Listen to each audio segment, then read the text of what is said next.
আসসালামু আলাইকুম। আজকে কথা বলব বাংলাদেশ থেকে যে অর্থ পাচার হয়ে থাকে বা বিগত ২০০৮ সাল থেকে ২০২৪ সাল পর্যন্ত যে অর্থ পাচার হয়েছে, বাংলাদেশের অর্থনীতির অন্যতম প্রধান চ্যালেঞ্জ হলো অবৈধ অর্থ পাচার করার একটা বিষয় রয়েছে। যা দীর্ঘদিন ধরে এই প্রক্রিয়া চলমান একটি বড় ধরনের সমস্যার সৃষ্টি করেছে বাংলাদেশের প্রেক্ষাপটে। ২০০৮ সাল থেকে ২০২৪ সাল এর জুলাই মাস পর্যন্ত বা ২০২৪ সাল পর্যন্ত বিপুল পরিমাণ অর্থ বিদেশে পাচার হয়েছে।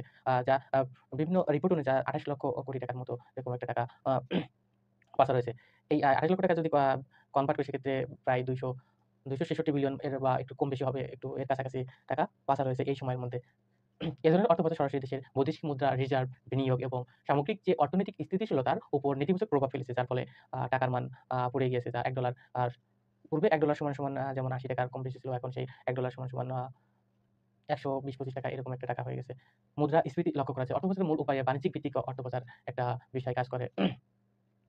এরপরে যদি বলতে যাই, আমদানি ও রপ্তানি অতিরিক্ত বা কম মূল্য দেখিয়ে টাকা পাচারের একটা মূল ভূমিকা পালন করে যে ভুয়া ইনভয়েস তৈরি করে যে মুনাফা গোপন করা। যখন কোন কিছু আমদানি করে একটা কোম্পানি, একটা শিল্প প্রতিষ্ঠান, তখন ওই জিনিসের যে মূল্য থাকে তার থেকে অধিক মূল্য দেখিয়ে ওই জিনিসটা আমদানি করা হয় এবং যে অতিরিক্ত মূল্য ওই দেশে পাচার করে থাকে। বাকি যে পণ্যাঞ্চ এনে থাকে দেশে বা অতিরিক্ত টাকা যে থাকে তারা ওই টাকাটা পাচার করে থাকে। যে টাকাটা অতিরিক্তভাবে দেখায়, অধিক মূল্য দেখায় একটা বিষয়। হুন্ডি ও অবৈধ চ্যানেলের মাধ্যমে যে টাকাগুলো পাচার হয়ে থাকে, হুন্ডির মাধ্যমে থাকে, ক্রিপ্টোকারেন্সির মাধ্যমে এই অবৈধভাবে অর্থ পাচার করে থাকে। প্রবাসী বাংলাদেশী আনুষ্ঠানিক চ্যালেঞ্জের বা চ্যানেলের পরিবর্তে বাংলাদেশে আনুষ্ঠানিক চ্যানেলের পরিবর্তে হুন্ডির মাধ্যমে একটা টাকা পাঠানো বিশাল বড় ধরনের ভূমিকা পালন করে থাকে এর মধ্যে। এতে বৈধ ব্যাংকিং ব্যবস্থার বাইরে টাকা থেকে যায়, যা অর্থ পাচারের সুযোগ তৈরি করে দিতে পারে। একটা বড় আর্থিক কেলেঙ্কারি বা ঋণ ক্লাবের বিষয় ভূমিকা পালন করে থাকে। ব্যাংক খাতে দুর্নীতি ও খেলাপি ঋণের মাধ্যমে বিশাল পরিমাণ অর্থ আত্মসাৎ করা হয়ে থাকে।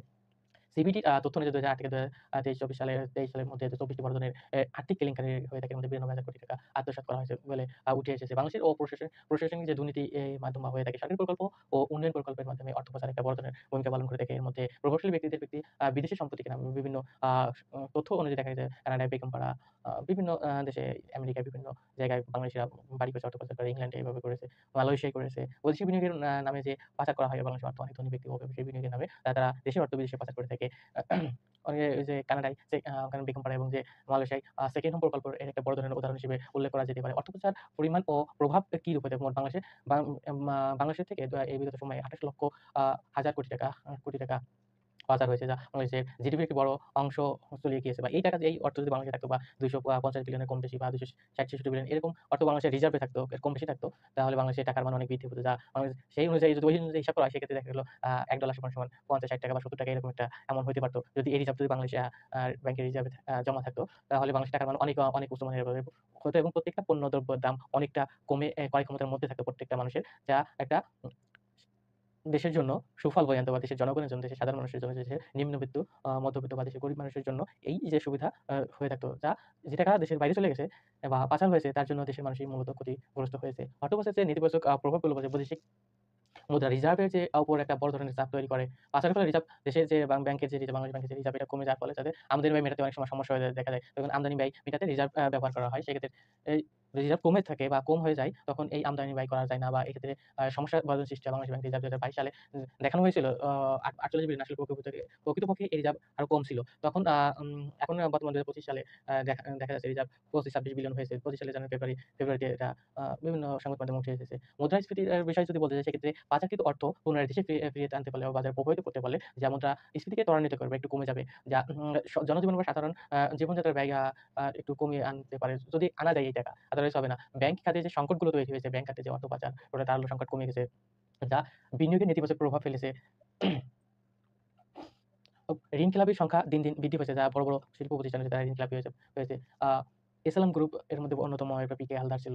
আ আ এরপরে সালমান এফ রহমানের যে কোম্পানি রয়েছে, বিভিন্ন এই বড় প্রতিষ্ঠানগুলোর মালিকরাই এই ঋণ খেলাপি হয়েছে, যাদের যে টাকা ঋণ নিয়েছে এই টাকা পরিশোধ করতে পারে নাই। প্লাস যে টাকা ঋণ নিয়েছে এই টাকা বিদেশে পাচার করে আ বিনিয়োগ ও কর্মসংস্থানের একটা প্রভাব এর বিষয় রয়েছে। পাচারকৃত অর্থ দেশের শিল্প ও অবকাঠামোর বিনিয়োগ হতে না দেওয়ার, বিদেশে চলে যাওয়ার এই ভূমিকা পালন করেছে। ফলে দেশের যে নতুন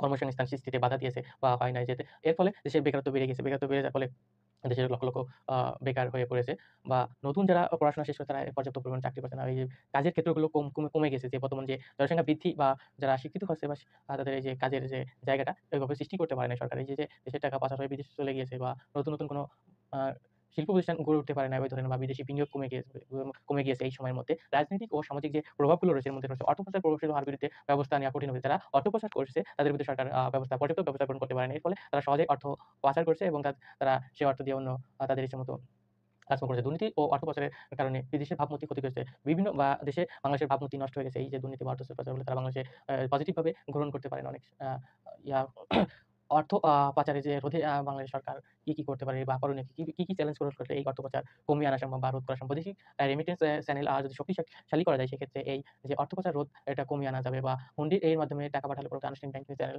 সহজলভ্য করা। ডিরেক্ট যদি একজন বিদেশী বাংলাদেশী কর্মী যদি ডিরেক্ট টাকা পাঠাইতে পারে কোন মাধ্যম ছাড়া তাহলে এই তারা হুন্ডির ব্যবস্থায় না গিয়ে সরাসরি টাকা পাঠাতে পারলে এই যে অবৈধভাবে যে হুন্ডিতে টাকা পাঠানো এটা কমে যাবে এবং প্রতিষ্ঠানের এই টাকাটা আসলে বাংলাদেশ ব্যাংকে রিজার্ভে জমা হবে। যা দেশের অর্থনীতির জন্য গুরুত্বপূর্ণ ভূমিকা পালন করতে পারে। আর এই রেমিটেন্সের উপর নগদ প্রণোদনা যদি এদিকে নরমালি বৃদ্ধি করা আছে, এটা যদি চলমান প্রক্রিয়া থাকে তাহলে একটা বড় ধরনের ভূমিকা পালন করে। দুর্নীতি দমনের যে আইনের শাসন প্রতিষ্ঠা করা বা আইন নতুন যদি এই আইনকে পর্যাপ্ত কাভার না দিতে পারে সেক্ষেত্রে নতুন আইন যদি তৈরি করা যায় বা কঠোর শাস্তির বিধান রাখা যায় তাহলে এই আ দুর্নীতি কমে আসবে। দুর্নীতির বিরুদ্ধে কঠোর আইন প্রণয়ন এবং কার্যকর নিশ্চিত করার বিষয় রয়েছে। রাজনৈতিক প্রভাব মুক্তি দুর্নীতি কমানো যদি রাজনৈতিক যে দলের যে প্রভাব মুক্তি করা যায় একটা ব্যক্তি অপরাধী তো অপরাধী। সেক্ষেত্রে কে কোন দলের এইটা বিষয় দেখানো, কে কোন দলের রাজনীতিবিদ এটা না দেখে যদি দেখা যায় যে একজন যদি অপরাধ করে থাকে সে অপরাধী সেই হিসেবে বিচার বিবেচনা করে অপরাধ প্রমাণিত তার প্রতি কঠোর আইনি আ শাস্তি প্রয়োগ করতে পারলে এই যে বা নজির তৈরি করতে পারলে উপস্থাপন করতে পারলে সেই ক্ষেত্রে এই দুর্নীতি কমে আসবে। আন্তর্জাতিক সহযোগিতা আরেকটা বিষয় রয়েছে পাচারকৃত অর্থ ফেরত আনতে আন্তর্জাতিক সংস্থার সাথে সমন্বয় করার বিষয়ে বিভিন্ন দেশের সাথে চুক্তি করা যায়। দেশের টাকা যখন পাচার করা হয় এই টাকা আ ফেরত দিবে ওই দেশ। এরকম চুক্তি করতে পারলে বা